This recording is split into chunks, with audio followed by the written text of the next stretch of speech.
Welcome to சமையல் கனி. நம்ம இன்னைக்கு குழந்தைங்களுக்குலாம் ரொம்ப பிடிச்ச ஒரு பாஸ்தா ரெசிபி தாங்க செய்ய போகிறோம். வாங்க வீடியோக்குள்ளே போகலாம். அதுக்கு முன்னாடி நம்ம சேனலை சப்ஸ்கிரைப் பண்ணலைன்னா சப்ஸ்கிரைப் பண்ணிக்கோங்க. பக்கத்தில் இருக்க பெல் ஐக்கானையும் ப்ரெஸ் பண்ணிக்கோங்க. வாங்க இந்த பாஸ்தா எப்படி செய்யறதுன்னு பார்க்கலாம். இந்த பாஸ்தா செய்யறதுக்கு நான் 1 கப்பு போல் பாஸ்தா எடுத்திருக்கேன். இதோட அளவு பார்த்தீங்கன்னா 150 கிராம்.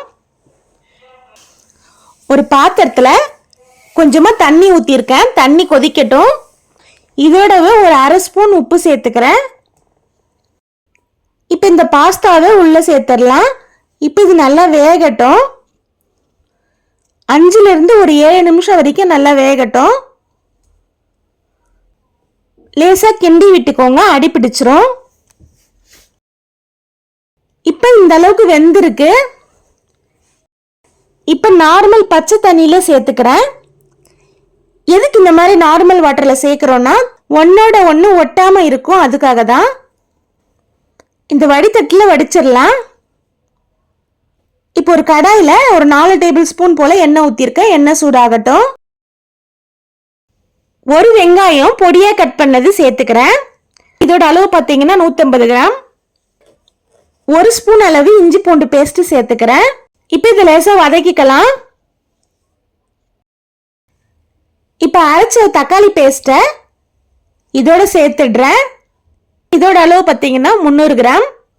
நல்லா எண்ணெய் பிரிஞ்சு வர வரைக்கும் வதக்கி விட்டுக்கலாம். நல்லா வதங்கி வந்திருக்கு. 1/4 ஸ்பூன் மஞ்சத்தூள், 1 ஸ்பூன் கரம் மசாலா தூள், 1/2 ஸ்பூன் தனி மிளகாய் தூள். இப்போ இதெல்லாம் சேர்த்துட்டு லேசாக வதக்கி விட்டுக்கலாம். 1 கேரட் துருவினது சேர்த்துக்கிறேன். இதோடவே 1 குடமிளகாயை கட் பண்ணிட்டு சேர்த்துக்கிறேன்.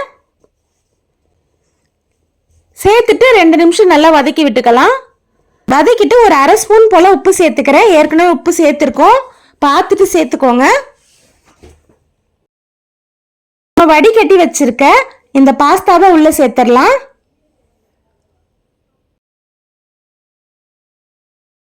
பாஸ்தாவை சேர்த்துட்டு நல்லா கிளறி விட்டுக்கோங்க.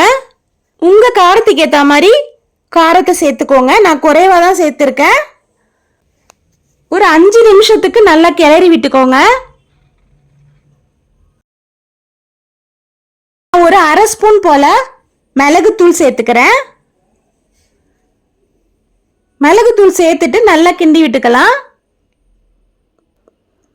பொடியை கட் பண்ண கொத்தமல்லி கொஞ்சமாக சேர்த்துக்கிறேன். அவ்வளோதாங்க, ஒரு டேஸ்டியான பாஸ்தா ரெடி ஆயிடுச்சு. நீங்களும் உங்கள் வீட்டில் ட்ரை பண்ணி பாருங்கள். இந்த வீடியோ பிடிச்சிருந்ததுன்னா மறக்காமல் சமையல் கனி சேனலுக்கு சப்ஸ்கிரைப் பண்ணிக்கோங்க.